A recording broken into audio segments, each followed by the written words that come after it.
Welcome to Study Care. নমস্কাৰ বন্ধুসকল। Study Care হৈছে শিক্ষা এক নতুন ধাৰা য'ত আপুনি পাঠ্যপুথিৰ সহজ আৰু বুজিবলগীয়া দিশসমূহ জানিব পাৰিব। আমাৰ চেনেলত আপুনি পাব পৰীক্ষাৰ প্ৰস্তুতিৰ উপযোগী প্ৰশ্ন আৰু সমাধান, শিক্ষামূলক আৰু প্ৰেৰণাদায়ক ভিডিঅ'সমূহ। আমাৰ লক্ষ্য হৈছে আপোনাৰ শিকাৰ যাত্ৰাক সৰল আৰু ৰমণীয় কৰি তোলা। ষ্টাডি কেয়াৰ চেনেল আপোনাৰ পাঠ্য বিষয়ৰ উপৰি ব্যক্তিগত উন্নয়ন আৰু দক্ষতা বঢ়োৱা ভিডিঅ'সমূহও প্ৰদান কৰে। চেনেলত ছাবস্ক্ৰাইব, লাইক কৰি আপোনাৰ মতামত দিব। ষ্টাডি কেয়াৰ শিক্ষা আনন্দৰ বাবে আপোনাৰ সহযোগী। এই ভিডিঅ'টোত আমি শংকৰদেৱ শিশু নিকেতনৰ অষ্টম শ্ৰেণীৰ ভূগোল বিষয়ৰ প্ৰথম দুটা অধ্যায়ৰ বহু বিকল্প প্ৰশ্নবোৰ আলোচনা কৰিম। অধ্যায় 1 প্ৰাকৃতিক সম্পদ বহি বিকল্প প্ৰশ্ন। 1 নং প্ৰশ্ন সম্পদ বুলিলে কি বুজায়? উত্তৰ মানুহৰ প্ৰয়োজন পূৰণ কৰিব পৰা বস্তু। 2 নং প্ৰশ্ন প্ৰাকৃতিক সম্পদৰ উদাহৰণ কোনটো? A বিদ্যুৎ, B কম্পিউটাৰ, C বায়ু, D গাড়ী। উত্তৰ C বায়ু। 3 নং প্ৰশ্ন নৱীকৰণযোগ্য সম্পদ বুলিলে কি বুজায়? উত্তৰ যিবোৰ সম্পদ পুনৰ সৃষ্টি হয়। 4 নং প্ৰশ্ন মানৱ সম্পদৰ উদাহৰণ কোনটো? A শিক্ষক, B নদী, C বন্দী মাটি। উত্তৰ শিক্ষক। 5 নং প্ৰশ্ন সম্পদৰ সংৰক্ষণ কিয় প্ৰয়োজন? উত্তৰ ভৱিষ্যত প্ৰজন্মৰ বাবে। 6 নং প্ৰশ্ন অক্ষয় সম্পদ বুলিলে কি বুজায়? উত্তৰ যিবোৰ সম্পদ সদায় উপলব্ধ থাকে। 7 নং প্ৰশ্ন সম্পদৰ উপযোগিতা কিহৰ ওপৰত নিৰ্ভৰ কৰে? উত্তৰ স্থান আৰু সময়ৰ ওপৰত। 8 নং প্ৰশ্ন সম্পদৰ প্ৰধান বৈশিষ্ট্য কি? উত্তৰ উপযোগিতা। 9 নং প্ৰশ্ন সম্পদৰ প্ৰকাৰ কেইটা? উত্তৰ 3টা।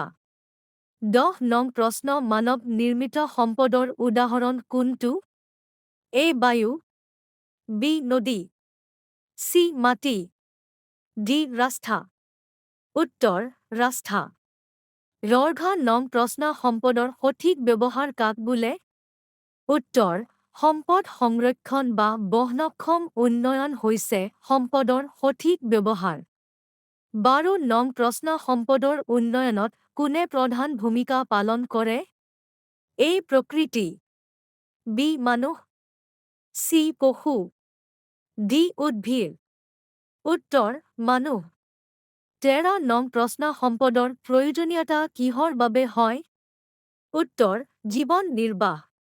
14 নং প্ৰশ্ন সম্পদৰ বিকাশ কাক বোলে? উত্তৰ নতুন সম্পদ সৃষ্টি কৰাকে সম্পদৰ বিকাশ বোলে। অধ্যায় জনসংখ্যাৰ বৃদ্ধি আৰু বিতৰণ। বহু বিকল্প প্ৰশ্ন। 1 নং প্ৰশ্ন জনসংখ্যাৰ বৃদ্ধি বুলিলে কি বুজা যায়? উত্তৰ নিৰ্দিষ্ট সময়ত জনসংখ্যাৰ বৃদ্ধি। 2 নং প্ৰশ্ন জনসংখ্যাৰ গুণগত বিকাশ মানে কি? উত্তৰ জনসংখ্যাৰ মানসিক আৰু শাৰীৰিক বিকাশ। 3 নং প্ৰশ্ন জনসংখ্যাৰ বিস্ফোৰণ মানে কি? উত্তৰ অতি উচ্চ হাৰত জনসংখ্যাৰ বৃদ্ধি। 4 নং প্ৰশ্ন জনসংখ্যাৰ বিতৰণ বুলিলে কি বুজা যায়? উত্তৰ পৃথিৱীৰ ওপৰত জনসংখ্যাৰ সিঁচৰিত অৱস্থা।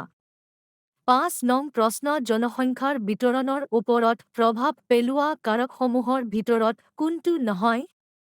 A প্ৰাকৃতিক কাৰক, B অৰ্থনৈতিক কাৰক, C সামাজিক সাংস্কৃতিক কাৰক, D ক্ৰীড়া কাৰক। উত্তৰ ক্ৰীড়া কাৰক।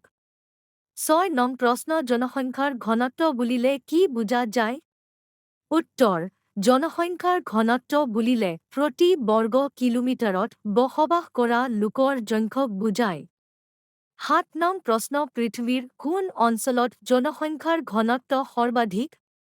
উত্তৰ দক্ষিণপূব এছিয়া। 8 নং প্ৰশ্ন জনপ্ৰব্ৰজন বুলিলে কি বুজা যায়?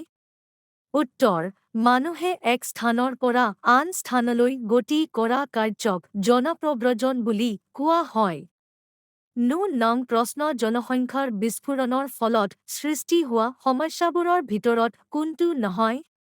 এ. পৰিৱেশৰ ভাৰসাম্যৰ অৱনতি। বি. খাদ্যৰ অভাৱ। চি. মূল্য বৃদ্ধি। ডি. জনসংখ্যাৰ হ্ৰাস। উত্তৰ: জনসংখ্যাৰ হ্ৰাস। 10 নং প্ৰশ্ন মানৱ সম্পদ হ'বলৈ কি প্ৰয়োজন? উত্তৰ: শাৰীৰিক, মানসিক, বুদ্ধিবৃত্তি, কাৰিকৰী কৌশল, কৰ্মনিৰ্দেশতা, শিক্ষা বৃদ্ধি। 11 নং প্ৰশ্ন জনসংখ্যাৰ বিতৰণৰ ওপৰত প্ৰভাৱ পেলোৱা প্ৰাকৃতিক কাৰক কোনটো? এ. ভূমিৰ আকৃতি। বি. জলবায়ু। চি. মাটিৰ উৰ্বৰতা। উত্তৰ: ওপৰৰ আটাইকেইটা। 12 নং প্ৰশ্ন ঘনবসতিৰ বাবে উদ্ভৱ হোৱা সমস্যাবোৰৰ ভিতৰত কোনটো নহয়? এ. বিশুদ্ধ বায়ুৰ অভাৱ। বি. পৰিৱেশৰ অৱনতি। চি. মুকলি ঠাইৰ অভাৱ। ডি. জনসংখ্যাৰ হ্ৰাস। উত্তৰ: জনসংখ্যাৰ হ্ৰাস। 13 নং প্ৰশ্ন তলৰ কোনটো জনসংখ্যাৰ বিস্ফোৰণৰ ফলত সৃষ্টি হোৱা সমস্যা? এ. পৰিৱেশৰ ভাৰসাম্যৰ অৱনতি। বি. খাদ্যৰ অভাৱ। চি. বাসস্থানৰ অভাৱ। ডি. ওপৰৰ সকলো। উত্তৰ: ওপৰৰ সকলো। 14 নং প্ৰশ্ন জনসংখ্যাৰ বিতৰণৰ ওপৰত প্ৰভাৱ পেলোৱা অৰ্থনৈতিক কাৰক কোনটো? এ. কৰ্মসংস্থাপন। বি. শিক্ষা। চি. স্বাস্থ্য সেৱা। ডি. ওপৰৰ সকলো। উত্তৰ: ওপৰৰ সকলো।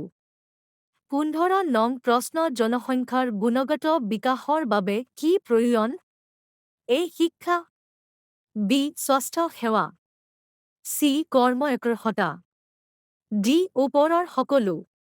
উত্তৰ: ওপৰৰ সকলো। ভিডিঅ'টো সম্পূৰ্ণ চোৱাৰ বাবে ধন্যবাদ। সুখী থাকক, শিকি থাকক।